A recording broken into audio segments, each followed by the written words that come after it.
the pool or the deck. It was coming down at the end of the season. So the family all came over and everybody pitched in and they got it all to the road, looking nice and neat as the road.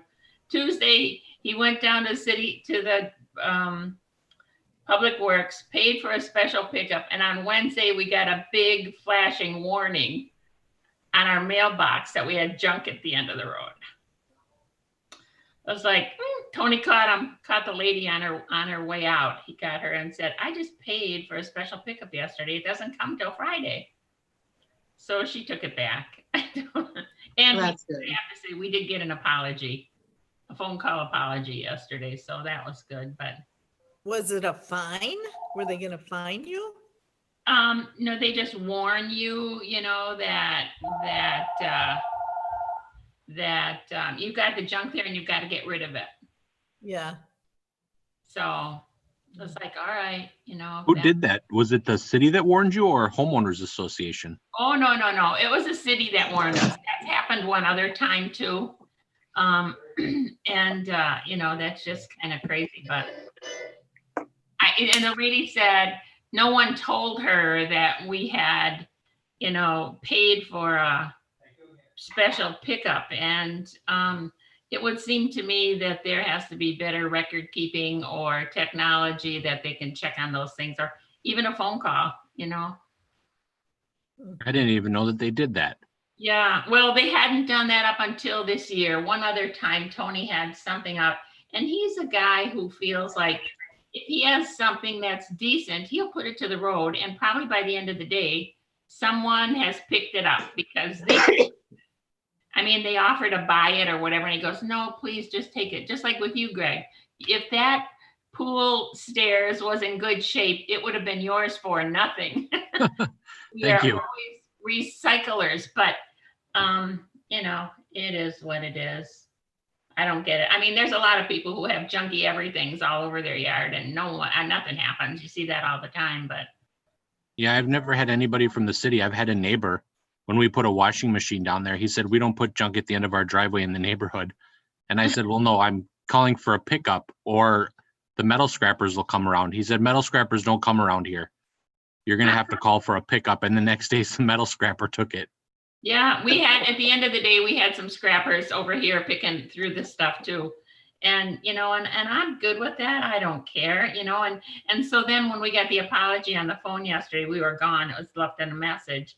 And she said she just wanted to remind me that you can go to the dump. Oh, because we had some small pieces of concrete. I mean, not a lot. It just, I don't know. It just probably isn't even a foot high. It was just little pieces of concrete that he used for the foundation. And she says, they won't pick up the concrete. You have to bring it in. But Thursday and Friday and Tuesday, well, our Friday, Saturday, and Tuesday, well, Tony's going to be up north in the next few days. So we'll probably have another warning by Tuesday. Oh, well. It's like, it is what it is, I guess. Well, I heard from Karen and she's not going to be able to join us. So Sharon, you want to get the party started? Sure. Okay, Wendy's here. Good. All right. Call meeting to order. I think it's 5. A roll call, Wendy, please. Okay. Armstrong. Here. Aiken. Here. Lorek. Here. Meyer. Yep, I see her. Joe Meyer. I see her square there, but I don't hear her. Carol. Here. And Karen, you say is absent today? Okay. All right. I am here. I'm sorry. Okay. It's like I had you guys muted on accident. Oh, it's okay. I gotcha. Okay. No public comment. Excuse me. Approval of minutes of August 13th, 2020. Any comments, corrections, or if not, a motion is in order? I so move. Carol.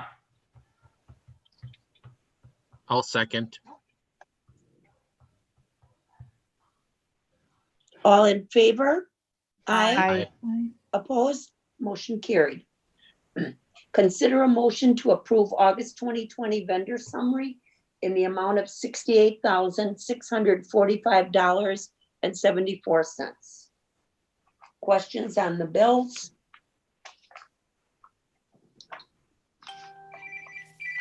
If not, a motion is in order. I so move, Pam. I'll I'll second. second. Oh, go ahead, Greg. Seconded. All in favor, aye. Aye. Aye. Aye. Opposed, motion carried. Consider a motion to approve the revised employee use of library collections policy.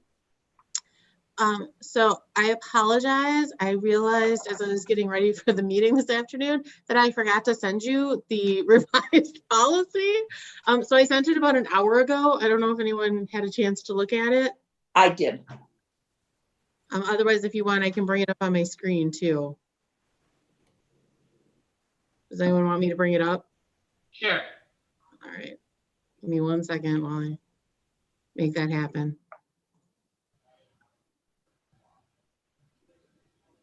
All right, so nothing earth-shatteringly different. Basically, what I've been doing over the last month or so is started to go through old policies and procedures and just updating some of them that just needed to be cleaned up a little bit. So again, the old one just wasn't, it had a lot of things in separate sections that we could all just put in 2 paragraphs. So that's what I did, is I just cleaned it up a little bit. It all is the same content. Just in a little cleaner format.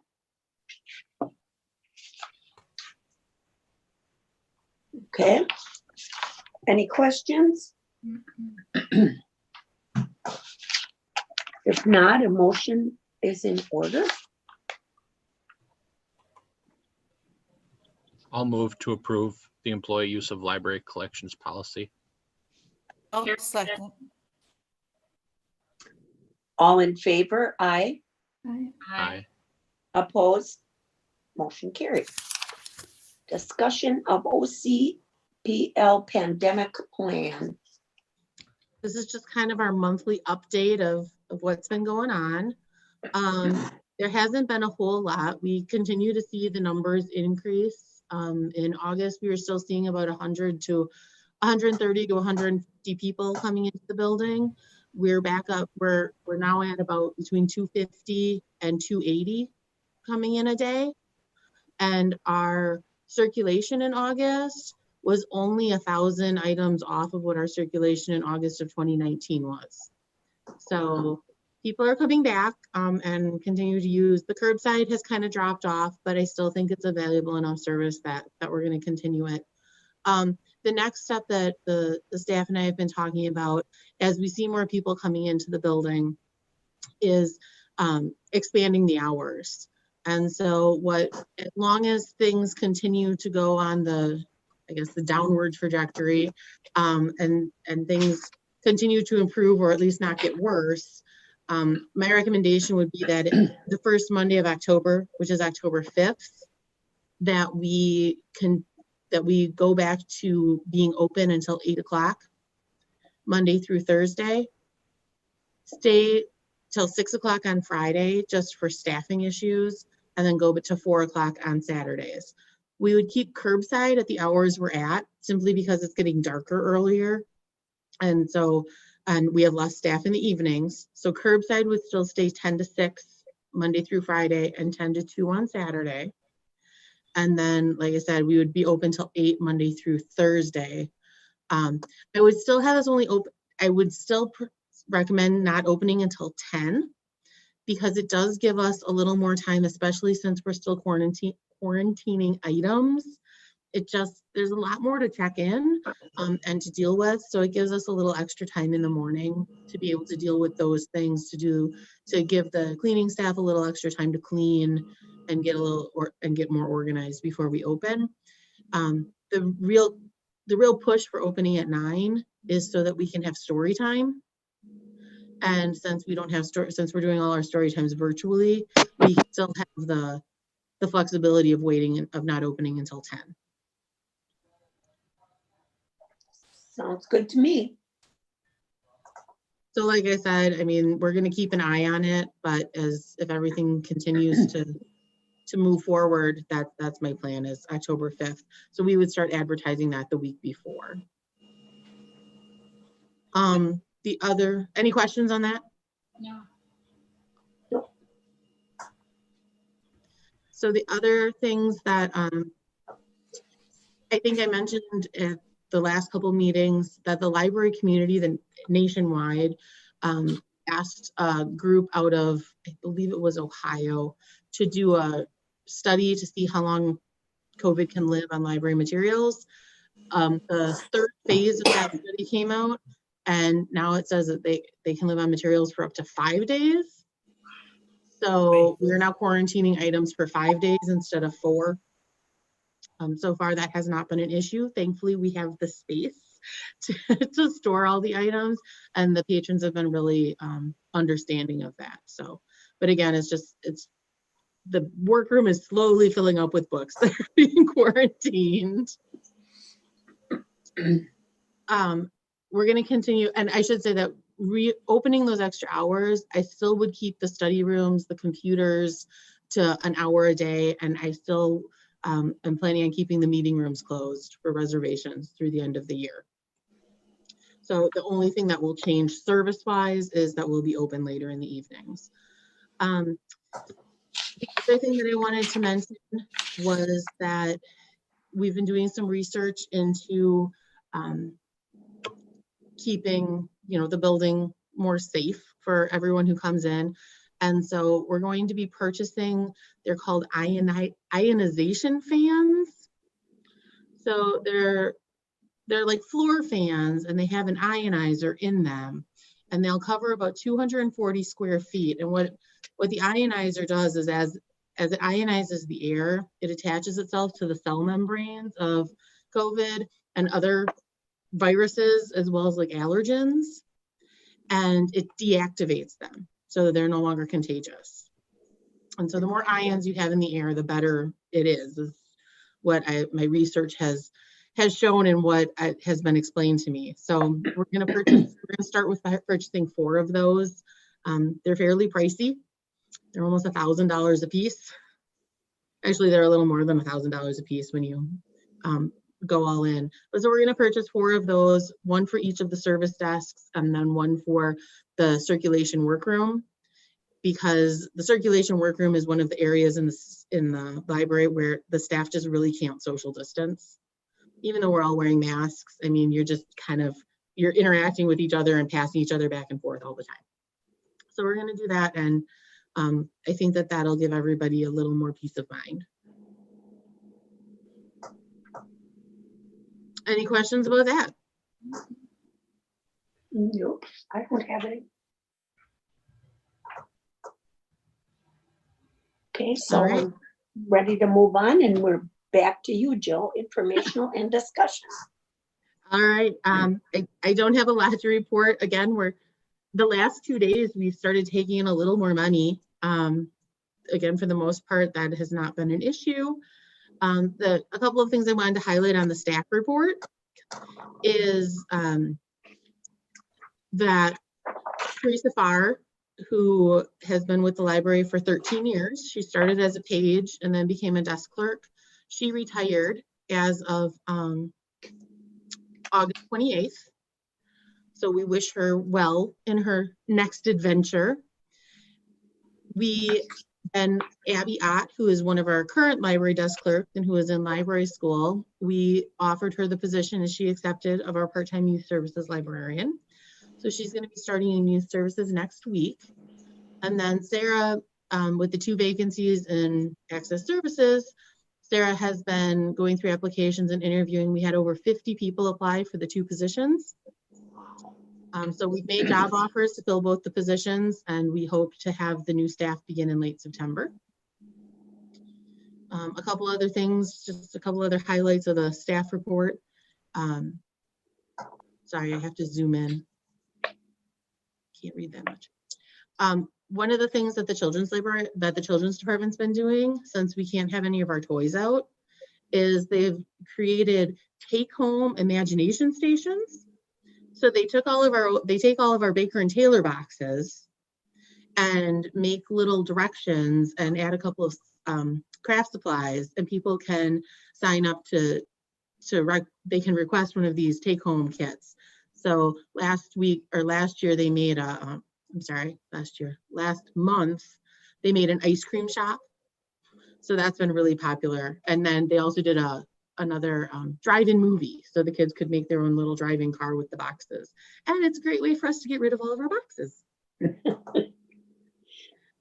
Let's see.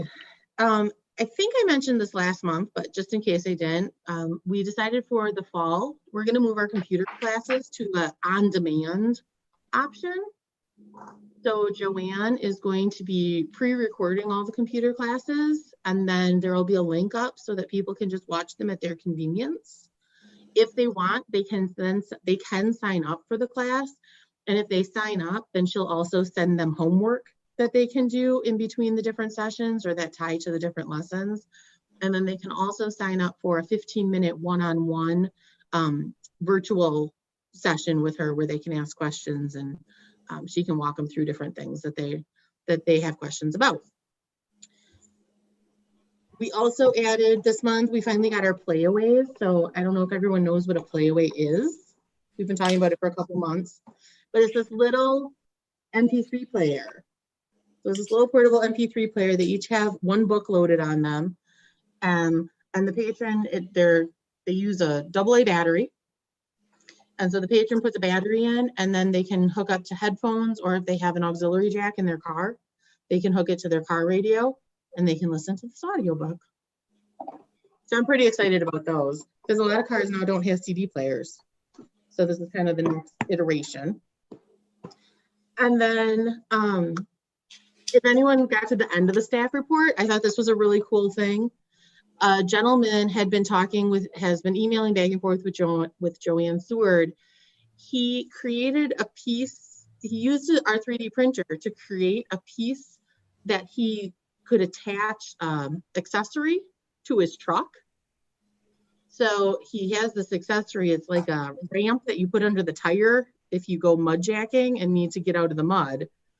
And it can attach to the roof rack, but the manufacturer sells this piece and it's really expensive. So this guy figured out how to 3D print it, and we 3D printed it for him. And then he sent us the pictures of how it attaches to his car, and it works really cool. He was really excited. So I thought that was a neat story.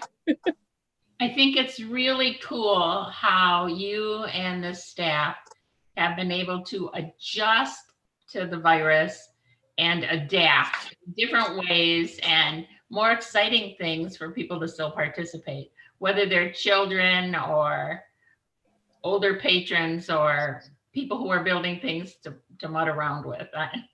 Yeah, I think so too. And although people can't enjoy the space right now because the room is closed, the roof leak in the quiet reading room we think has been fixed. And so last week they came in and they re-drywalled and repainted that whole room, so that's all fixed now too. So that was exciting. Cool. Good. And then the last thing that I wanted to point out, and this is at the very end of the board packet, Sharon helps me with this. We created just some guidelines for volunteer and employee appreciation. So we talked about this several months ago, and I didn't want to make anything formal, but so many of these life events or changes to the board, they happen so infrequently that we can't remember, well, what did we do last time? And so Sharon helped me, and together we wrote some guidelines so that when they happen, we can at least have something that we can refer back to and say, oh yeah, this is what we do. So I'm excited to have that as well. And that about sums it up. Okay, I just have one item. Jill sent me an email today and said that her and, was it Sarah? Sarah, Jenny, and Maria, so the other managers. Oh, the other managers had a discussion, and they were thinking of things we could do to let the staff know how appreciative we are of everything they did, as Carol just mentioned. And so Jill asked me if I would write up an email and send it to her, and then she'll send it to the entire staff. And I said, sure, I would, but let's talk about it tonight, being it's going to be on behalf of the board. I thought that was a great idea because I agree with Carol. I mean, you could have done nothing. And it would be interesting at some point, I think, if we could see what other libraries did or didn't do. And I'm very impressed with everyone as well. So I would like to write that up on behalf of the board, and then I'll email it to Jill. I think that beside people the library still being accessible to them through the book, you and the staff have been able to bring the library into their homes to make it more accommodating, to make it more inviting, to make it more fun, give them something to do with their families. And you should all get kudo applause for that. Right. Right. I wish there was, something material that we could do. But in the meantime, this will have to work. Well, and ironically, Sharon, Yes. that's how the conversation started. I was saying, is there something material we could do? And the response I got back was, I think that writing a thank you letter, that the staff would like that as much, if not better, Okay. is the feedback that I got. So. Okay. So my question then is, should I obviously send it to you, but I can just say to all staff? Oh, yeah. Should I put names down? I mean, I what? think if you just say to all staff, I think that To would all be staff. fine. And like I said, I'll just send it because I have a mailing list. It'll be easier. Yeah, because I can't send anything directly to them. Okay, You know, that'll work. I think that, I was joking when I said we'll take them all to the bar, but I think a letter and something in front of them for them to see our appreciation and on behalf of the community for what they do is really important. Right. Very good. I will do that tomorrow, and I will copy the board. Okay. Sounds good. Anything else?